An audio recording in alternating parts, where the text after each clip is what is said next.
Hello and welcome to my presentation on Manchester United Football Club. Manchester United was founded in 1878 by the rail workers of Lancashire and Yorkshire under the name Newton Health LYR. They competed in non-league competitions until the 1892 season when they joined the top flight of English football. 10 years later, in 1902, due to financial trouble, the club was sold to a man named John Henry Davies, who then changed the name to Manchester United. Since then, the team has been regarded as one of the best in England, having won 66 trophies in their illustrious history, which is second only to Liverpool. In the summer of 2012, after nearly 135 years in operation, the board of Manchester United decided it was in the best interest of the company to offer shares on the stock market.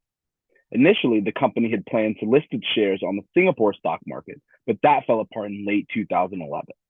This resulted in Man U filing with the SEC and listing their shares on the New York Stock Exchange at an initial price of $14 per share.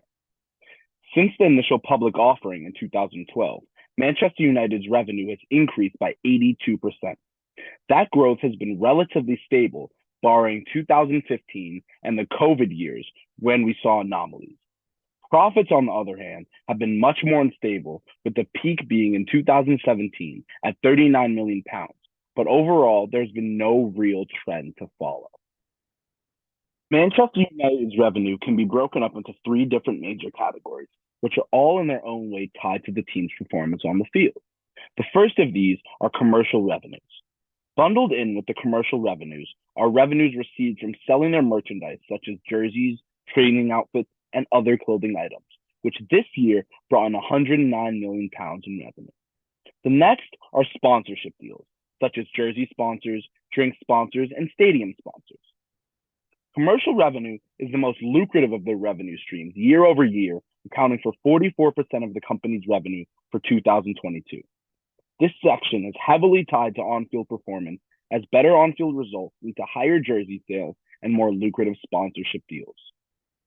The second in the main streams of revenue comes from the live broadcasting and streaming of the team's matches. Within the umbrella of broadcasting revenue, there are a few different subsections of revenue. The first and most consistent of these revenues are received from the broadcasting of their Premier League games, as this is the league where most of the team's games are played. They earn a portion of the broadcasting deals based on how well they perform over the year, with the higher placing teams getting a larger portion of the revenues. The next of the substreams are European tournaments, which Manchester United would have to qualify for through their play in the league. Again, the better the team performs in these tournaments, the higher portion of the revenues earned by them. The last of their broadcasting streams is through an in-house streaming service and broadcasting service called MUTV, with which Manchester United produces documentaries and other content for and about the team. MUTV generated £6.8 million in revenue this past year. The last of the big three revenue streams is matchday revenue generated by the club. This revenue encompasses all things sold at the stadium on match day, excluding merchandise, i.e. ticket sales and concession sales. Though this is the smallest of the big three revenue streams, historically, it has also been the most consistent, reporting around £100 million each year. With the return of the matchday revenue from the COVID-19 layoff, Manchester United's top-line earnings look to have regained their upward trend. Despite that, however, from the years 2018 to present day, they have seen net losses year over year, topping out at a loss of £115,510,000. The only exception to the recent losses being in 2019, when a net profit of £18.8 million was reported. Another item of note for the company is the debt that they have on their books. Their debt has increased by 4% since 2018, and the company's equity has been on a steady decline. Those two factors coupled together have left Manchester United with a debt totaling 9 times their equity, which is very, very concerning, especially since the increasing leverage isn't being tied to any new earnings. Manchester United's supporter base is, in my opinion, a very good moat. Barring the COVID years, they have consistently had around 99% of attendance at all their games. Even in times when the team has struggled to win on the field, this number has not fallen. Another indication of this great loyalty is that even though through the contentious relationship between the fans and the ownership, their support for the team has not waned. The company has also been the benefit of a very strong worldwide image due to their historical success and legendary players. The only reason, in my opinion, that this supposed moat hasn't translated into profits lately is due to the bad management practices of the Glazer family. When looking at the stock price of Manchester United historically, it is quite hard to find a trend in any direction. The company has had a lot of quick rises in their stock that are always unsustainable. Being that the earning power and success of a team is heavily tied to the performance of the team on the field, it makes sense that the stock numbers reflect, in some way, the uncertainty of the landscape they operate in.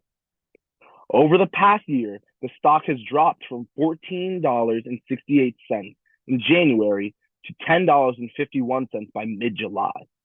After those 6 months of downturn, the stock climbed right back up to $15.16 by mid-September.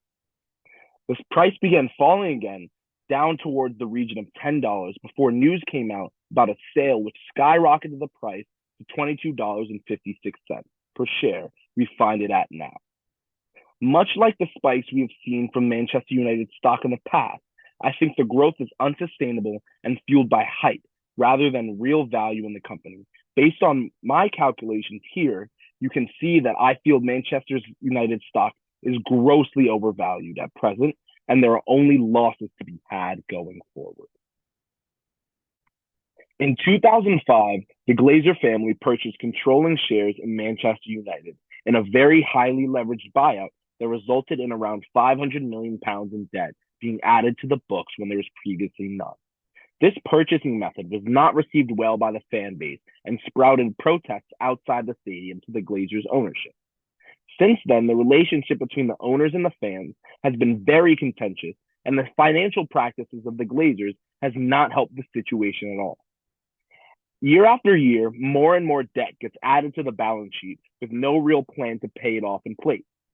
In 2016, a statement was made by the ownership that a quarterly dividend would be issued, which was mostly being paid out to the Glazers themselves.